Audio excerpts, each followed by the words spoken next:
Hello, good morning student for class 8th.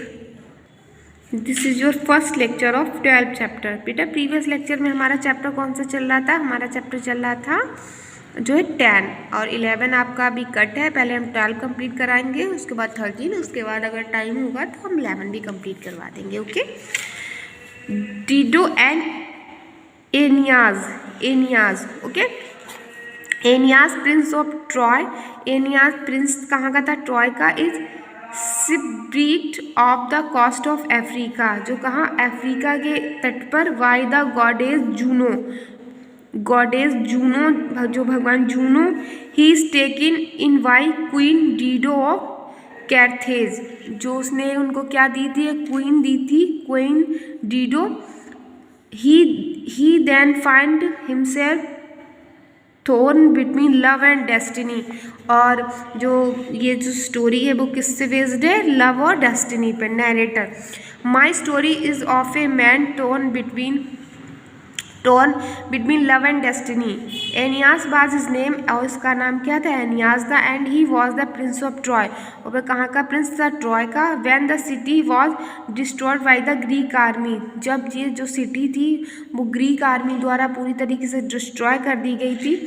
He fled from the flames carrying his old father on his back, तो वो लाया गया था, old father ने उसे अपनी पीठ पर। And with his son at the side, और उसका बेटा एक side. The gathered a band of Trojans and set sail in the fleet of ships, but his journey was long and hard.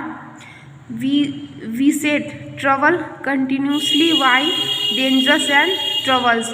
और किस तरीके से उन्होंने ये जो जर्नी की थी वो इनकी एक जर्नी बहुत लंबी थी, कठिन थी, और कैसी थी? समस्याओं से भरी हुई थी। कंटिन्यू उसमें कोई ना कोई समस्या आ रही थी।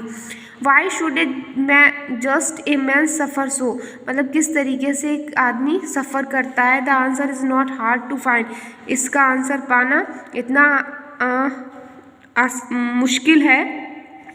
All the evil and suffering in the world is wished upon by the gods, for is the debris of their own quarrel and strife. A goddess hated Aeneas with all the fury of her immortal heart. Her name was Juno and she was queen of heaven. जो Juno थी वो कहाँ की रानी थी? Haven की रानी थी। Her enmity went back a long way.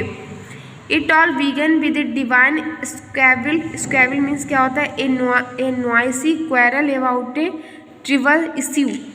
Three goddesses meet on the island of Crete and wrangled over who was the fairest, and while the divine ones were bickering means क्या होता है? Back beating and threatening to search each other's eyes out, along stumbled Paris, prince of Troy, out hunting in the woods. The goddesses appointed him as judge of their beauty. Her chose Venus and on a great reward from her in the fair form of a woman. Helen, who was lovelier than any other, but he earned the immortal hatred of Juno.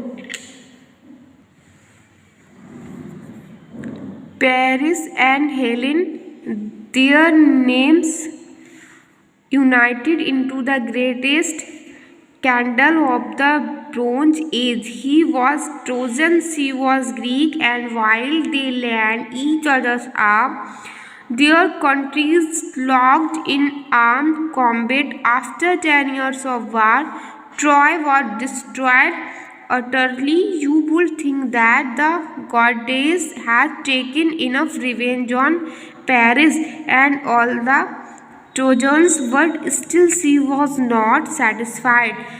Now Juno looked down from the skies and spotted Aeneas Anise, a near relative of Paris, sailing across the sea, escaping his warning city, and this is what she said to herself. ये आपका lecture first यहीं पे complete होता है। Lecture second हम आगे का chapter हम लेक्चर सेकंड में पढ़ेंगे। Okay, thank you class.